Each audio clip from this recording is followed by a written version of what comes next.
ধনিয়াখালী থানার অন্তর্গত কোটালপুর স্কুল মাঠে তারকেশ্বর বিধায়ক রামেন্দু সিংহ রায়ের উদ্যোগে এবং কোটালপুর বিপ্লবী সংঘের পরিচালনায় এই মেলা এবছর ৪৯তম বর্ষে পা দিল। চলবে ২৭শে জানুয়ারি সোমবার পর্যন্ত। এদিন বিকালে বর্ণাঢ্য সংহতি যাত্রার মধ্যে দিয়ে অনুষ্ঠানের শুভ সূচনা হয়। অনুষ্ঠানের প্রধান অতিথি হিসেবে উপস্থিত ছিলেন তারকেশ্বর মঠের মঠাধীশ শ্রী শ্রী ১০৮ দণ্ডিস্বামী সুরেশ্বর আশ্রম মহন্ত মহারাজ। বিশেষ অতিথি হিসেবে উপস্থিত ছিলেন হুগলি ডিএম মুক্তা আর্য, হুগলি এসপি কামনাশী সেন, স্বামী প্রজ্ঞানন্দজি মহারাজ, এসডিও চন্দননগর বিষ্ণু দাস সহ অন্যান্য বিশিষ্ট আধিকারিক ও নেতৃত্ববৃন্দ।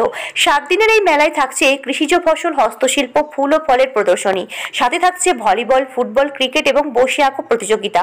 পাশাপাশি থাকছে রক্তদান শিবির, নৃত্যানুষ্ঠান, সঙ্গীতানুষ্ঠান এবং যাত্রাপালা।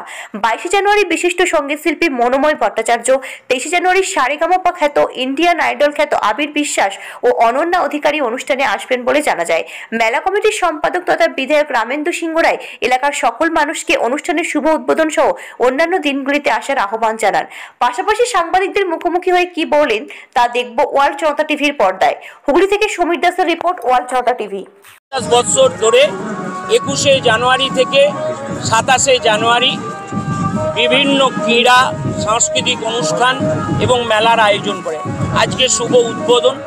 যেহেতু বিপ্লবী সংঘ, তাই আমাদের বিশ্ববরেণ্য বীর সন্তানদের আমরা শ্রদ্ধা জানিয়ে আমরা সম্প্রীতির একটা পদযাত্রা করলাম এবং মঞ্চ থেকে আমরা আমাদের বীর সন্তান শহীদ ক্ষুদিরাম তার জীবনের একটা অংশ আমাদের কোটালপুর উচ্চ বিদ্যালয়ের ছাত্রীরা অভিনয় করে দেখাবে এবং আমাদের প্রদীপ প্রজ্বলন এবং মহারাজজির স্তব বাক্যের মধ্য দিয়ে এই মেলার সূচনা হবে এবং প্রত্যেক দিন বহু মানুষ আসবে।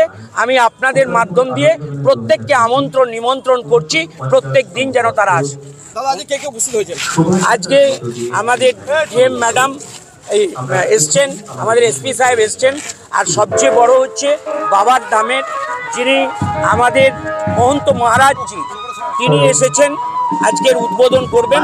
এছাড়া বিভিন্ন শিক্ষাবিদ, গুণীজন তারা আছেন, বিভিন্ন ধর্মের মানুষ।